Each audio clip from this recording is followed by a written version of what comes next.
प्यारे भाइयों और बहनों, इस्लाम के 5 स्तंभों में से एक है ज़कात। नमाज और रोजे की तरह ज़कात भी एक फर्ज इबादत है। जिस पर ज़कात फर्ज हो जाए और वो ज़कात अदा न करे, उसके लिए क़यामत के दिन सख्त सजा का बयान किया गया है। ज़कात का मतलब यानी ज़कात देने से इंसान का माल पाक हो जाता है और उसमें बरकत आती है।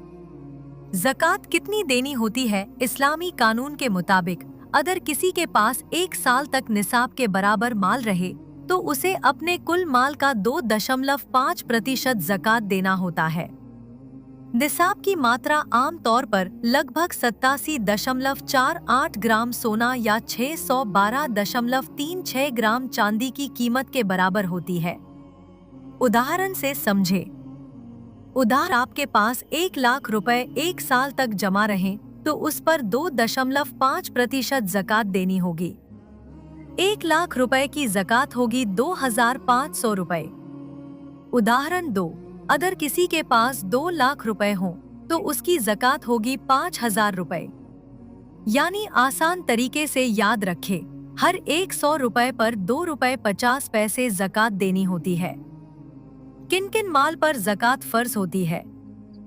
नकद पैसा, बैंक में जमा रकम, सोना और चांदी, व्यापार का माल, निवेश इन्वेस्टमेंट का पैसा। प्यारे भाइयों और बहनों, हम सब जानते हैं कि ज़कात देना एक फर्ज इबादत है। अल्लाह ताला ने जिन लोगों को मालदार बनाया है उन पर ज़कात फर्ज किया है। लेकिन बहुत से लोग ये नहीं जानते कि ज़कात किन लोगों को नहीं दी जा सकती। आज हम इसी अहम बात को जानेंगे। पहला, अपने माँ बाप को ज़कात नहीं दी जा सकती, क्योंकि माँ बाप का खर्च उठाना औलाद की जिम्मेदारी है। अगर वे गरीब भी हों, नहीं दी जा सकती।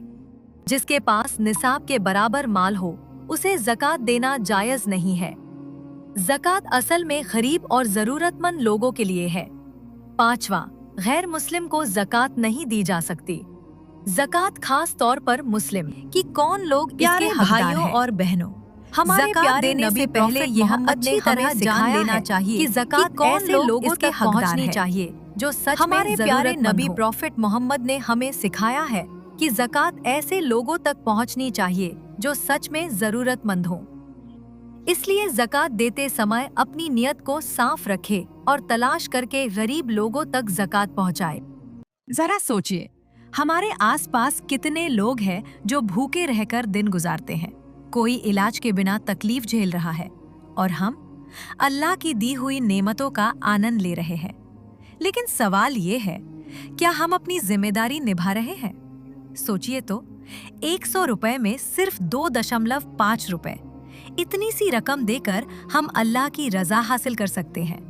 लेकिन अफसोस की बात है, बहुत से लोग ज़कात नहीं देते या सही तरीके से हिसाब नहीं करते। याद रखिए, ज़कात न देने से माल पाक नहीं रहता। क़यामत के दिन वही माल हमारे खिलाफ गवाही देगा। ज़कात देने से क्या होता है? गरीबों के चेहरे पर मुस्कान आती है, आपके माल में बरकत होती है, अल्लाह आपके गुनाह माफ करता है। इस रमज़ान के महीने में कोशिश कीजिए कि अपनी ज़कात सही तरीके से अदा करें। आपकी छोटी सी मदद किसी की जिंदगी बदल सकती है।